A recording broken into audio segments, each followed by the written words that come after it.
morning, everyone, and thank you so much for waking up with me on Up with India. Today, I have on a special guest, and I'm very happy to introduce her because she is a familiar face here in Wilmington, Delaware. She is one of our councilwomen, but let me give you some background on her just so that you guys know who she is. You might guess it before I even get to the name. So today, I will be joined by entrepreneur, philanthropist, educator, and Councilwoman Rysheema Dixon, who's originally from Philadelphia. So shout out to everybody from Philly. And she was elected to Wilmington Delaware City Council in January of 2017 and was just recently elected in 2019. She now lives in the heart of the city of Wilmington, and her motto is strong from the ground up. We'll talk about that and why. She is also the Chief Executive Officer and President of RD Innovative Planning. RD Innovative Planning, Planet, Do It, Community Change Made Possible is a community development consulting business that she founded in September 2011 after completing her 2 terms in Public Allies Delaware and AmeriCorps program of the University of Delaware Center for Community Research and Service. Her company has continuously been working toward creating a sustainable future for community members of all ages through organizing projects and events to address their concerns and issues. And she hasn't stopped there. She has a lot to share about what we can expect from her in the new year 2021. Oh my God, it's almost here. Let's bring her on the show. Thank you so much, Councilwoman Dixon, for being here. Thank you so much for having me. Thank you for the great intro. So, Welcome. You are so welcome. And that intro again has so much wealth of information yeah. just about you alone that I'm sure maybe people know, maybe people don't know. And that's kind of the purpose of this conversation here today, to really get to know the faces behind council, right? And so, who are Mhm. these? Representatives of the community that have been elected and charged and tasked with leading the community forward. I Mhm. think it's really great to be able to get some background so that people feel a little bit more connected to who serves them. So thank you again for being here. Yeah, absolutely. I think, and the important part is to make sure that everybody knows I do a lot of things, and sometimes take it for granted that everybody knows what I do. So I'm really excited to kind of talk about all the different things I'm working on. For sure. Like you are in so many different pockets. It's so funny because, one minute I am, seeing you again as a city council woman. And then the next minute I am at, what is that, a school? I'm trying to think of the name. At Great Oaks, yes. I'm at Great Oaks, and I see you there, and I'm like, wait a minute. And then I see you in play streets out in the community. It's just so many moving parts, right? And so let's kind of get into that a little bit, kind of introduce our audience and walk us into the world that you have now integrated in, which is public service. Why did you decide to take that trajectory in life? So actually, it was from just I had for a long time thought that serving meant through the healthcare sector. And it was partly because my mother is a nurse and my grandmother had passed away when I was in high school. And I wanted to figure out ways of how to solve for her the cancer that she had. And how can I be a voice in that space? Because I was really close to her. And I was trying to figure out, okay, what can I do in this space? And I actually started out with a heavy health background. And I actually did medical programs in the summer with University of Nebraska. I've done John Hopkins University by working with them at their language camp in Amherst, Massachusetts. So I have like a really long history of doing health work, and primarily around, at that time, I loved what my family was doing. Then I also loved sports. So I actually, at that time, started to think about I should be an orthopedic surgeon so I can match my 2 loves, sports and medicine. Mhm. And thought about going to school originally for orthopedic surgeon as biology major. Wow. So Yep, and go ahead. no, no, no, keep going. I was just gonna say, so like your pathway to where you are now, you know, kind of took a couple different twists and Yeah. turns. I think that a lot of people have this idea Mhm. of just a traditional straight shoot when they go to college. I know what I want to do, and that's that. But there's so many of us, I include Mhm. myself in that, who your mind changes over time about what you want to do. So yeah, please continue. No, actually, and my parents freaked out because I actually went all the way up to University of Delaware. When I was doing my undergrad, I had studied biological sciences up until my senior year at UD, and decided to change my major to sociology. So Wow. my parents were like, "What are you doing?" And I only had 3 classes left in order to finish my degree in biological sciences, and but I started to fall in love with my social work classes, my Black American Studies classes, my criminal justice, and really started to take the angle of I don't just have to help people through medicine. I can help people in general just by helping in any space that I can get into to help the community, and knowing what those resources are in order for them to be served to their best abilities. And initially I was like, what am I going to do with a sociology degree? Because that's what I finished with and graduated with at University of Delaware. And then I actually took time off in between for about a year or so and decided that, well, actually a couple of years in between. So again, you do not have to go right back to grad school right afterwards. I wanted to make sure it was meaningful for me, and I didn't want to waste my educational dollars if I wasn't really going to utilize the degree that I was going to get for my master's. And actually decided to go back to school for Sustainable Development, International Policy and Management, which is a very long title. Um, Right, of course, please. it's a very mouthful. But it was a 1 year program that I did at in Washington, D.C. Right. And I also got a chance to explore and go out the country and live in India for 4 months, and What? got to do like some cool international like work around education and entrepreneurship for women. I got to work at the largest trade union of women in India, which was amazing experience. The person who founded it was also honored here in the United States for from President Obama, and realized all the great work that she was doing. There's over 1.2 million women who are self-employed in India. And it was just amazing to be able to be in that atmosphere and work with them in that capacity.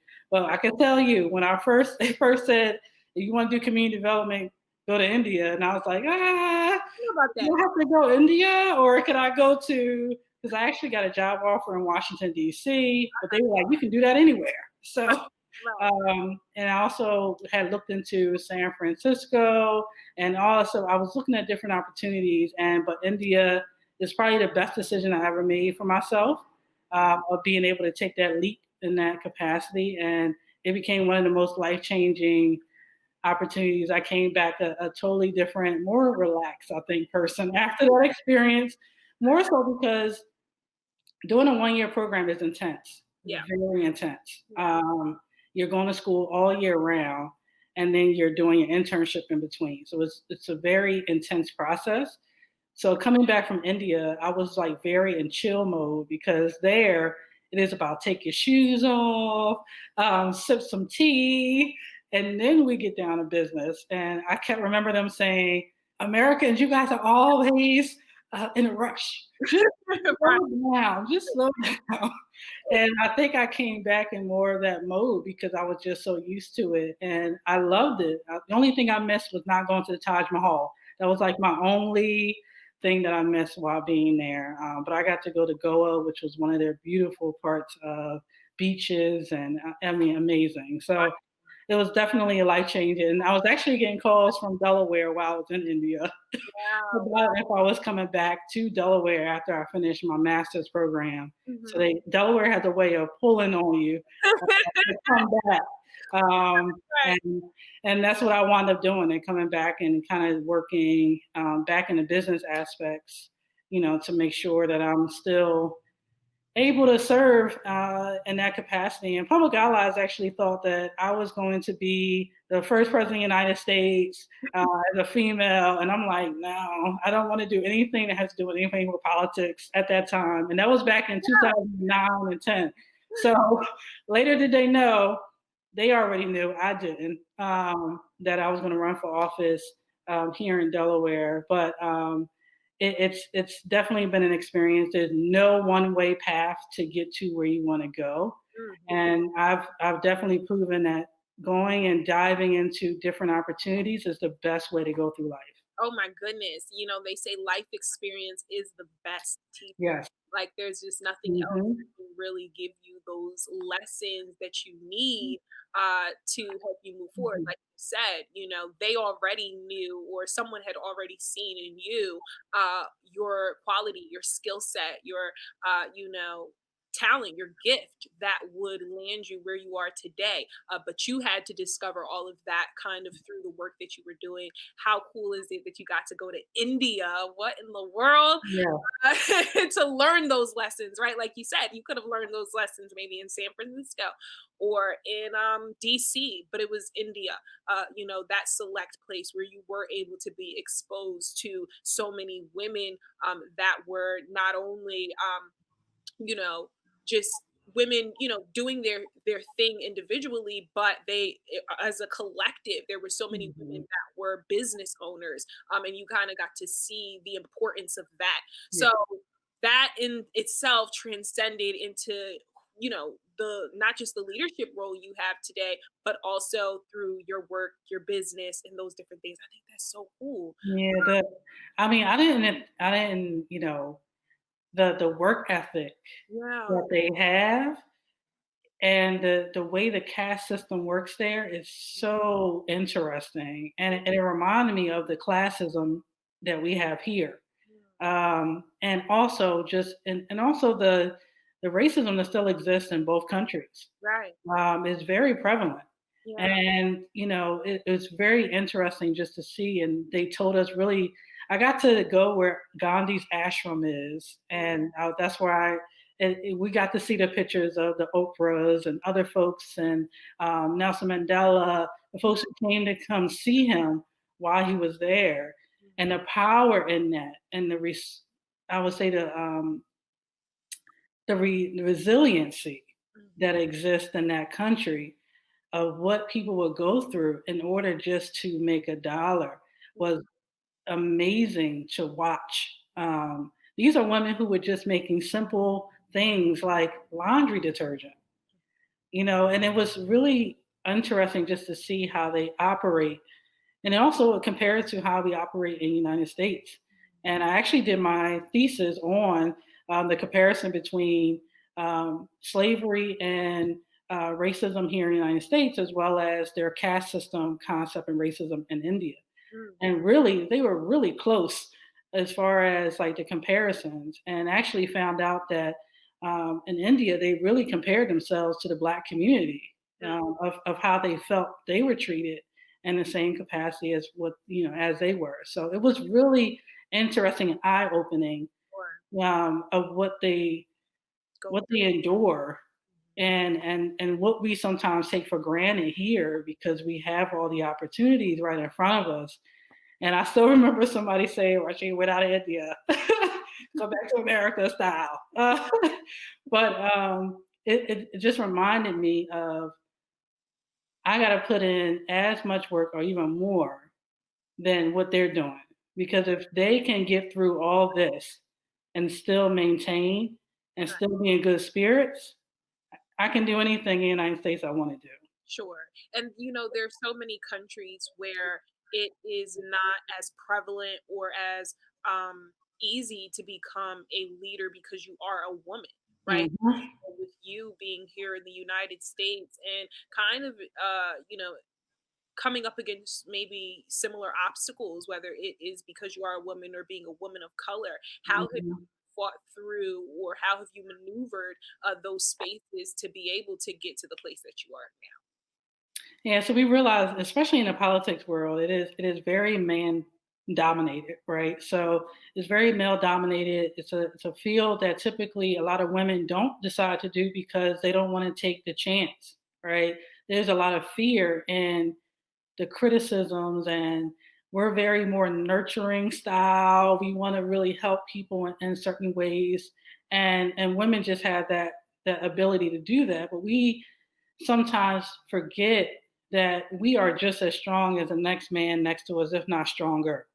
And I had to learn that through the business of running my own business and helping people understand I should be paid X amount of dollars because I'm an expert in this field. And a lot of times it's hard when you're comparing yourself to the next man next to you.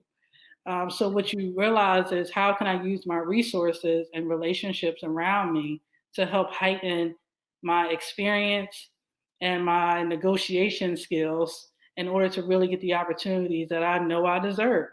And I've had to turn down things when I felt like it wasn't my worth, as far as what I think that I'm capable of doing and the work that I know that I'm going to put in. I want to make sure I get that back in return. And but I made it my business to still work with nonprofits, and opportunities to still give back because that's my service and me from AmeriCorps. But I also want to make sure that people understand this is how you should pay women consultants. And I'm still learning in this space too. I use my mentors who are also females in this space of consulting to say, how do you deal with this? And if you come up with this, and a lot of times we'll start to band together and kind of work together a lot differently because we know that we're up against a wall that is hard to break down. And then even going into Wilmington City Council, being the youngest on council, plus also, being the first kind of African American female in an at-large seat was also I didn't think about the emphasis of it until somebody pointed it out.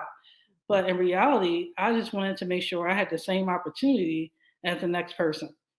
And it's been proven that I've been able to do that based on really I want to make sure that people get the support they need, and everyone around me who's in my spaces knows that, right? So they know that if you want something done in a community or it to be done as far as business around health or community service, they know to come to Rysheema for that. And that's the reputation that I built for myself over the time period in Delaware, not even just in Delaware. My work in Delaware has transformed me to help and do some work in Philadelphia now because they saw the work that I was putting in Delaware, and they got a lot of applause for bringing me on, which was great. But it was also just a reminder of sometimes we're so consumed with doing what we're doing that we forget the prevalence and the importance of the role that we're playing and how we're opening up the door for somebody else. What was one of the reasons that or what were some of the things that you knew that you actually wanted to get done when you decided that you wanted to run and for this position? Was that back in 2017? You made that decision to actually go for this. What were some of the things that you wanted to get done? So my ultimate goal was that after seeing and working in the community for 8+ years in Wilmington before then running for office, what I ultimately wanted to do coming back into government was alleviate the power structures that exist within our communities because of government that doesn't allow them to thrive on their own the way they should be and empowered in the way that they should be to make their own decisions and solve their own problems. Our communities have their own way of how to solve problems. They just need a little bit of help, but they also need more people to listen and act instead of actually doing for them. So my main thing was to make sure that barrier to making sure that government is not as intensively making decisions on our behalf each and every day was the main reason why I decided to run for office. I just saw the power structure and struggle when I was a community organizer and working in the community of how many barriers were against me while I was trying to do that and unravel it. And I said, if I want to do something, I want to change how this looks, I have to get engaged and involved. And that's what pushed me along with, and Southbridge will tell you, they are the reason why I ran for office because they did help push me for being in a community I was in for 8 years prior to running. They were the ones who said you should run for office. And they actually asked me to run in that district. But I had so many relationships and opportunities in other spaces across the city that I said I wanted to try and do at large and see how that works. But I ultimately wanted to see some changes within the community development landscape of what the city of Wilmington looked like. Because I felt like I saw the struggle between the have and the have nots also in the city, and wanted to change and make sure that the communities that had not had the resources start flowing to their community so it can start looking like all the other districts in the city that have fluent funding coming to the door. So those were the two main things that made me geared up and fired up to run for office, and still keeps me fired up because we still got more work to do going into second term of elections. Yeah. One of the things that we kind of said earlier was that life experience is a really great teacher. And now that you've had this experience in this role as a community, a public servant, Mhm.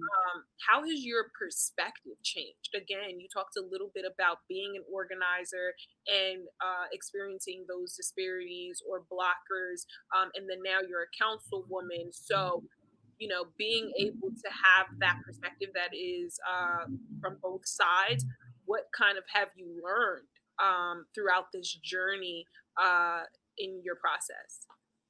One, I learned that it's okay to fail and not put so much pressure on yourself to try to make something perfect when sometimes it doesn't fit, right?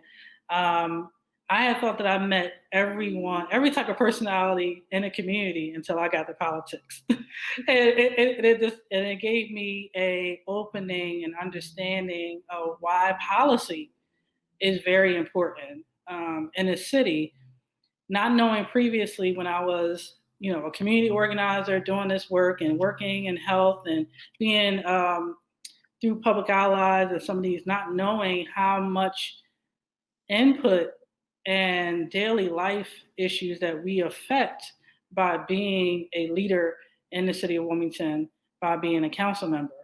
And that had to change my ability of how I thought about things. And then also, I'm so used to doing things that I had to learn that it's okay to wait and really be able to get some legislation that is really going to make a long-term effect on a community versus a short-term quick fix. And for me, I rather sometimes go out and plant a community garden, go plant a festival, because I love those things. But I had to realize that there's a balance to that. I still get to deal with my constituents in a way that I love to, which is going to events and programs and helping in their different activities they're doing.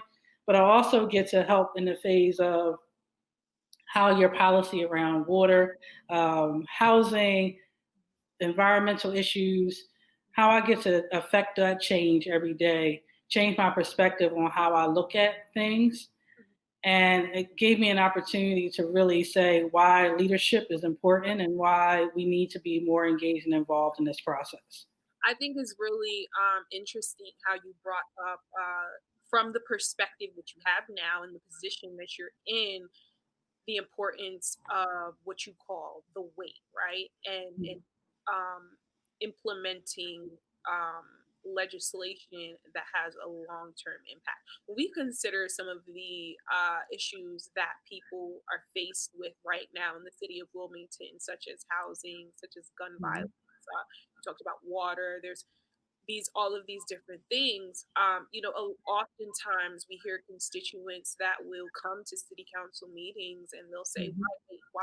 why are we, or, why are our feet slow to move? Why aren't these decisions being made immediately? Why aren't you guys doing your job? Uh, Yeah. so how do you respond to that? Because again, you're on one side of thing where you kind of described the importance of what you described as waiting so that you can develop long-term impact, whereas the community is saying, well, we need that long-term impact, but we need it right now. We need you to Mhm. this quick fix that we're suggesting, but that quick fix might not be the exact answer. How do you work through that? It's still hard. And I think it's something that we're still working on, primarily because some of these issues are either re-band-aid up and then kind of taking back off and then putting another one back on. And we never really dealt with the root cause issue in the first place. And that's what slows down the process of when a constituent gets upset about gun violence that may be happening in the city. That is a long-term issue that we're trying to affect change on because it's been hit and miss maybe so many times over the years that we haven't been able to really get a handle on. But what is the real issue is that the root cause is that poverty is a root cause of violence as an outcome of what you see. When you don't have food on your table, what do you expect people to do, right? And a lot of times we're expecting our communities to know all the ins and outs of how laws work, and a lot of times they don't. And we literally have to sit down with our constituents and make the time to do it to really help them understand how funding works. Funding can only be used in this aspect. It can't be changed. How does this legislation work and how is it going to affect you? That there's so much miscommunication that goes out in the midst of trying to get law passed and make sure that it's done correctly. So it is our job to make sure that and it's a thin line because you can't tell but so much, but you can also figure out a way to say, hey, can you bear with us? We're almost there. We're getting there. What can you do to help us with the solution? And a lot of times community members will help with, we want to see, yes, we want it now. If we can get some alleviation, it may be a small thing. I just don't want to see trash in my backyard, right? That's the easy fix. We can call license inspection to kind of to pick it up, right? But it's those longer term, which is gun violence, to the housing plight, to the environmental issues in which our communities are in, contaminated areas and brownfields for decades. Unraveling all that takes time.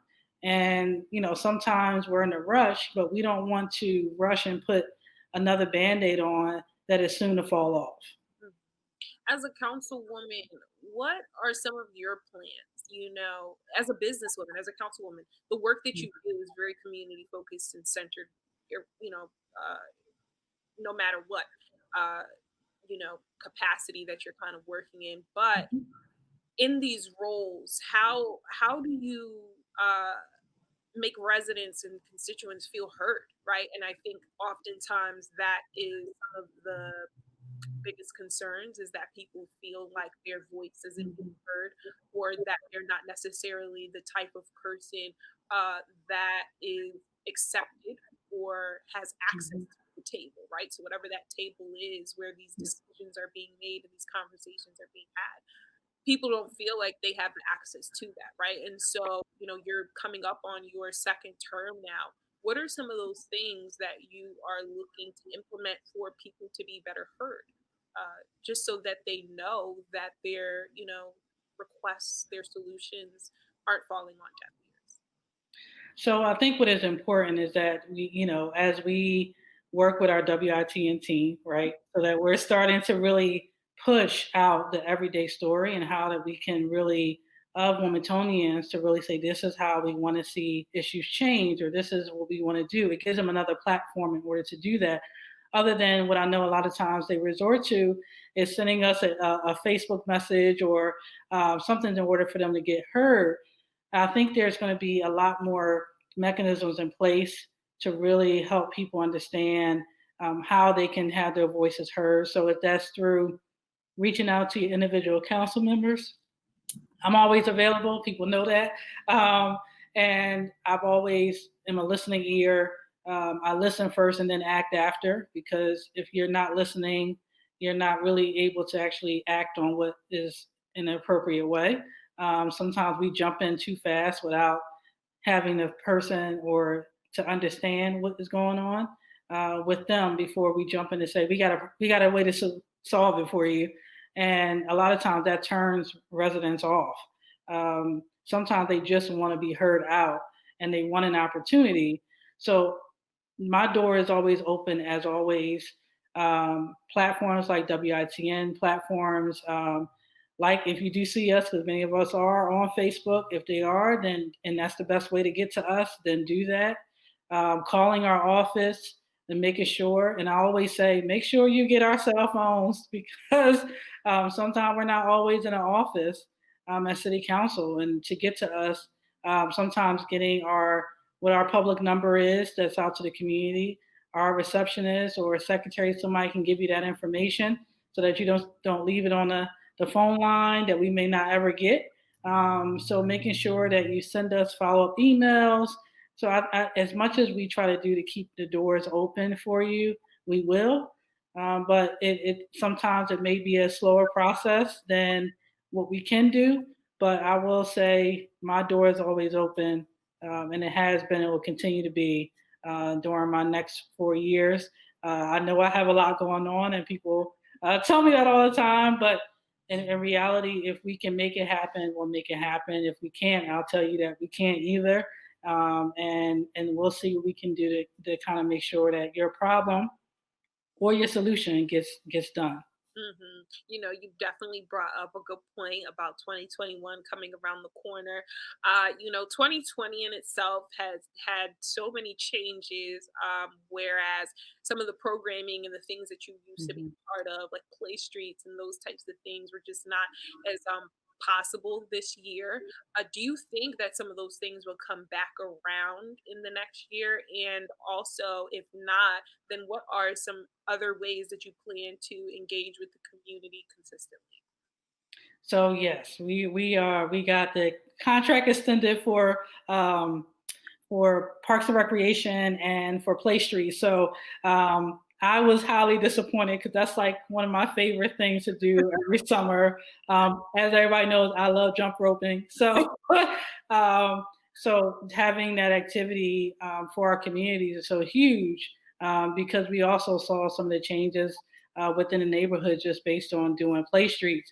What it is coming back. We're working through what it's going to look like through COVID, but you may see another rendition of it in an open streets concept. You may see it in a different form, but we're going to try to be innovative and get out into the community. We know that folks are going to be very tired of being cooped up in the house, and we got to make sure that as our young people are out, we're giving productive activities for them to do while they're out, and as well as adults.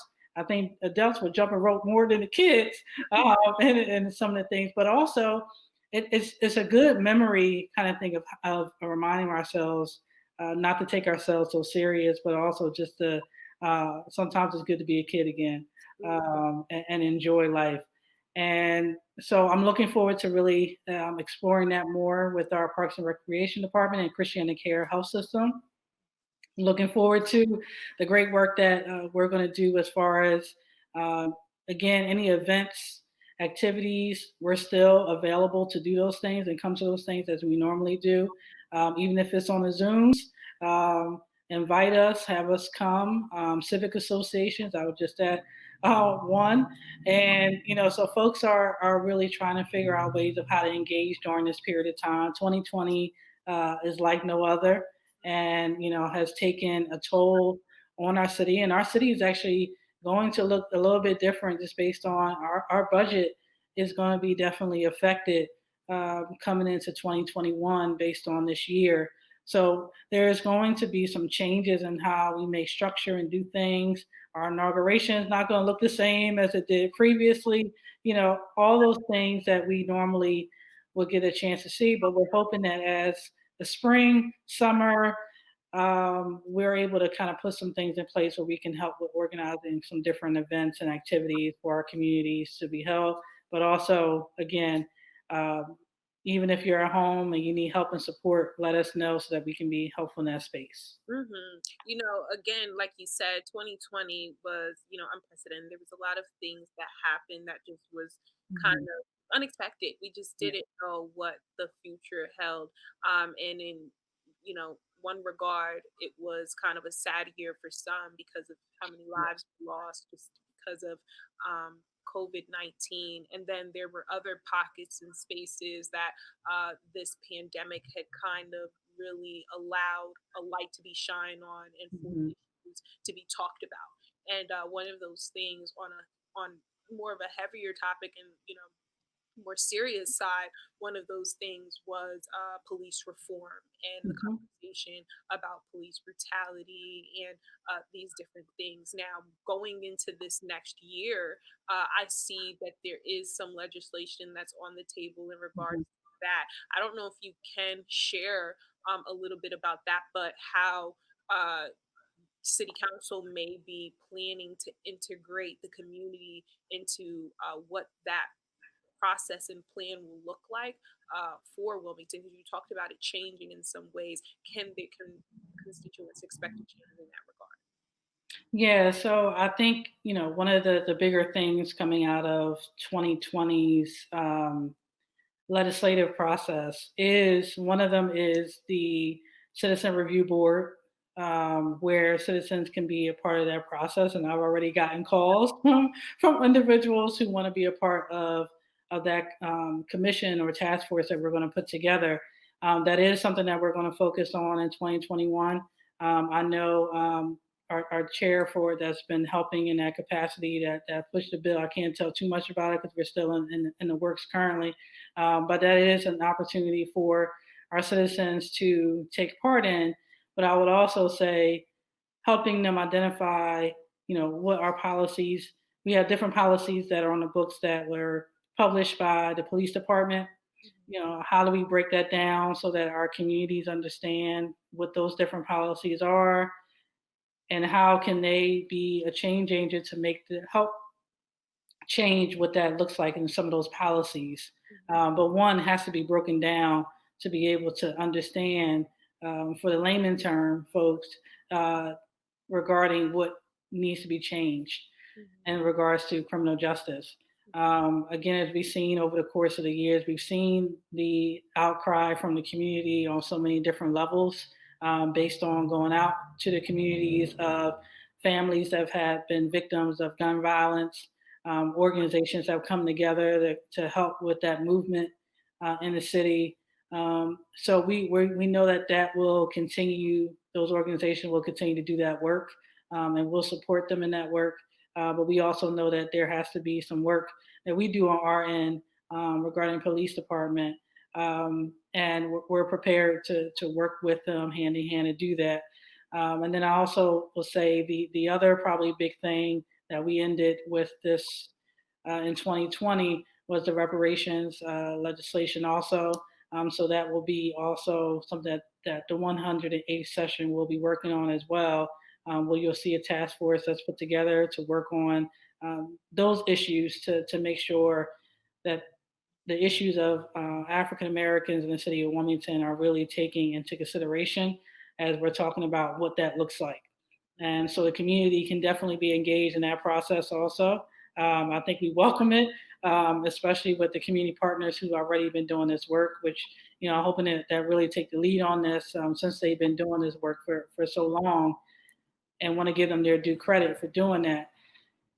So it's legislation like those two that can definitely be utilized. I'm hoping that our Healthy Community Subcommittee still continues on and works on the housing policies to make sure we have comprehensive policy in the city of Wilmington. So you'll see more of the housing policies coming out. We know that we said that we will break it up and kind of help with maneuvering some of the issues around, from vacants to rental, and to homeowner or properties, that we wanted to make sure that we change some of the landscape of how our housing stock looks like in the city of Wilmington, and how we really lift up the marketing of those areas that are not seen right now as kind of the areas of where you should buy a home. But a lot of times, our community members are the ones who can buy those homes, and can afford to buy them.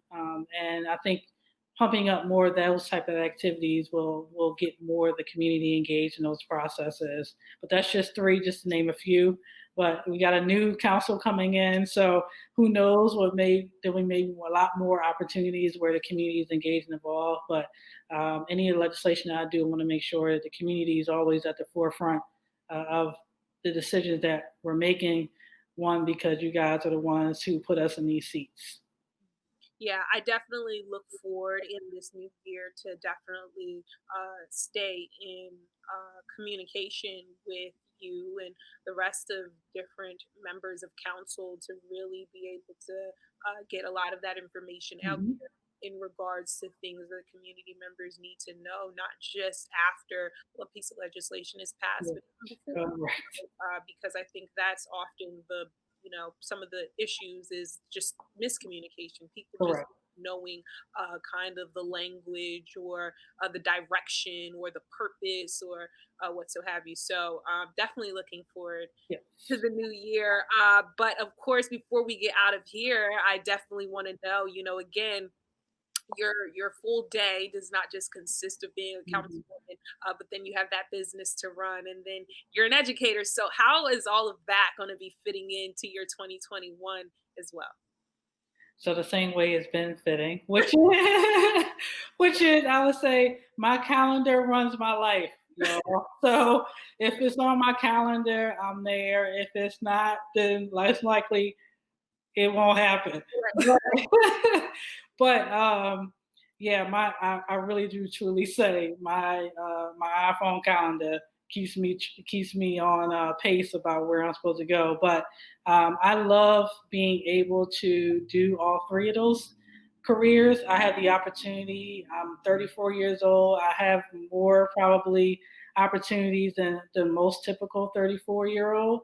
And I want to make sure that I'm continuing to put the work on so that the folks behind me and the legacy that I can leave between all those different opportunities from being an educator at the University of Delaware to opening a door for more individuals who want to teach in that space to running their own business. How do we build up more community entrepreneurs? How do we start to go back to owning our stores and having more opportunities to have profit flowing within our communities? And how do we make that look in a space where it fits us? And then also with council, just trying to make sure that, again, everything that I do has a service attached to it. And that's how I make it all fit. Mhm. And again, anybody who knows me, if it's not about community, then I don't want to be engaged and involved. If it is, then I'm all in. So that's kind of how I fit everything in, and because I just have a love for for people, and I call myself a passionate person about people, and I love to go where they are, so that I could be able to provide that service to them, no matter if I get sleep or not. So, but I do get sleep because people think that I don't sleep. I do sleep, y'all. Um, I do. I do. They think I'm the Energized Bunny, and I keep on going. But I do sleep. Check the So, battery in your back. Is she real? yes. If I could find another me, if it's another me out there, y'all, please send them my way. I could use the help. But I'm always looking for folks who, if they want to mentor, if they want to intern, if they just want to learn how to get into any of those spaces, my door is always open for that too. Anytime that I can take some opportunities to give them to other people, I want to make sure I can do that. Mm.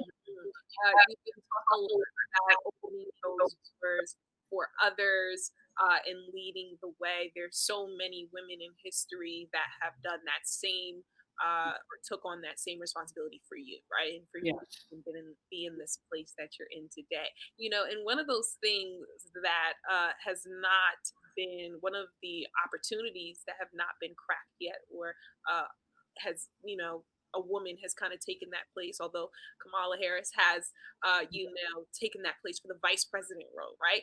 But the president of the United States, do you see yourself? Uh, you said it a little earlier. You were like, I'll never do that. But considering where you are now, would you ever consider, running for the president of the United States? I'm going to say maybe. Huh? I'm a little bit closer, but I'm still, I'm Yeah. still, I'm still, I'm still not totally sold yet. And people say that I should be, but but I'm getting a little bit closer where I can understand where people are coming from, but also what I want to see, what I want to see happen in the world too, and what I want to see happening for the nation. So you never know because I didn't say last time that I was going to do politics, but here I am. So you never know uh, where you may see Rysheema next in the next 10, 20 years. So Yeah. That's exciting. Yes. So we'll keep our eye on you. Speaking of which, how can people keep up with you and just, all the things that you're doing, whether that's social media or if you have an email that they can reach out to you? This is the time to share. So you can always reach me for, and I think I have several numbers because of all my different occupations. But if you for council, I would say the best number for me is 302-547-0633. That cell phone goes directly to me. So you'll get me on the other line. And then I would say for business purposes or around entrepreneurship and even teaching also, my line is 302-635-0767. That also goes directly to me too. So if you need to get in contact with me quickly by phone, that's the best way. If you want to email me, please email me at, and it's really simple, just my first name, Rysheema Dixon, @gmail.com. So that's the best way to kind of put all my emails and all my opportunities in one bundle so that you can get to me. But using the Gmail account or for council related work, if you want to just do it for there, RJ, don't forget the J for my middle name because sometimes people do, RJ, and then Dixon, Dixon, at wilmingtonde.gov. So I look forward to hearing from you all. As everyone knows, again, like I said, doors always open. So make sure you reach out and let me know if I can be of assistance to you in any the shape or form regarding education, uh, teaching, business, and I think some constituents are starting to call me for business too, or actually, and then also any opportunities that you want to hear, of course, as constituents in the city. So I look forward to working with you all continuously out of 2020 into 2021. And I thank you, India, for giving me the opportunity to use your platform to be able to come on today and kind of tell people more about myself and the work that I've been doing. Of course. Thank you for making the time. You're such a busy lady, but we figured it out. We made it happen. Funny thing is, I caught her right as she was leaving another event, right? Yeah. You know, surprising our seniors and cheering them up and keeping them in the good holiday spirit. That was really awesome to see. So again, thank you so much, Councilwoman Dixon. Yep. Thank you. And thank you to all of you for watching. Of course, for more news, updates, and information, you can always head back here and hang out with me on Up with India on WITN 22 Wilm. I'll see you guys on the next episode.